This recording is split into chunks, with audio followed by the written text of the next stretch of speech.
Welcome back. Agatha Christie was known as the Queen of Mystery, and now one of her mysteries is coming to Albuquerque's Adobe Theater in the form of the play, The Hollow. Now to tell us about the play and what audiences can expect, we're joined this morning by actors Lori Leo Oliver and Matthew Van Wettering, and they're from The Hollow.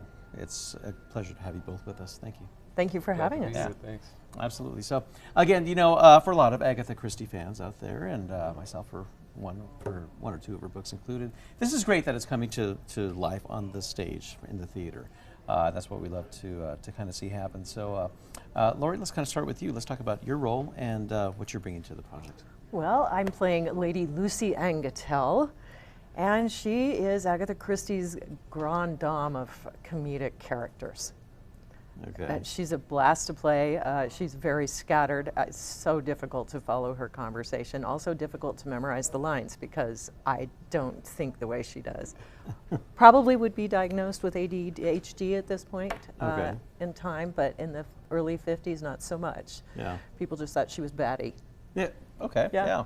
And that's sounds like a fun character to bring to life, right? Blast. That's part of the fun of it. It is. It is. Matthew, let's talk about your role.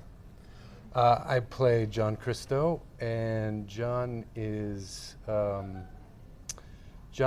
part of what would you call it? A love square. Not quite the triangle. He gets yeah. around. Right, yeah, in this storyline, and it's really kind of one of the ways that Agatha has made this play, utilized that part of it to make this play a little different than her others, because it really revolves around the history between this group, and John is definitely in the middle of all of that. That's incredible.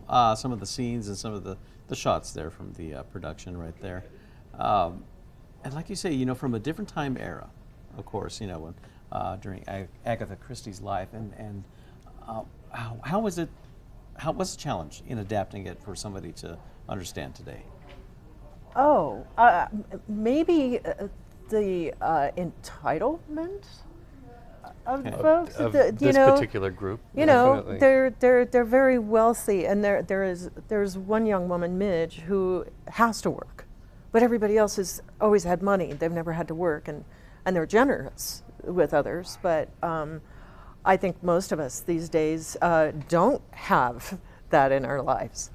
Yeah. And so, but they're all very relatable characters. I think we can all find aspects of ourselves. That's the timeless part of it. It is. It's right, it's those relationships within the group that you identify with, and Agatha is, you know, a master at putting together, which makes it that much more enjoyable for the audience to see themselves inside of it.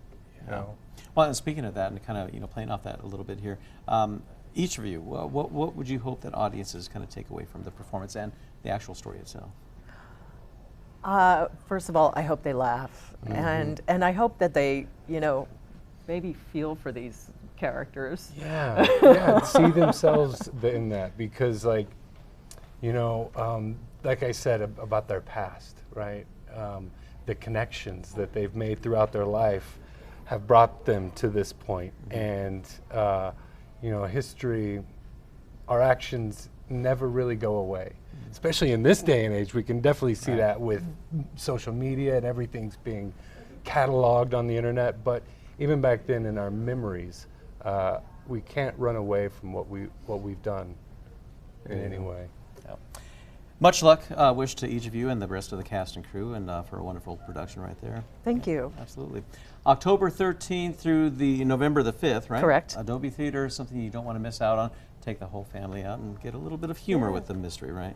Yeah, and if people are coming the last weekend of Balloon Fiesta, maybe plan a little more travel time because it's very close to the Fiesta grounds. There you go, some good advice.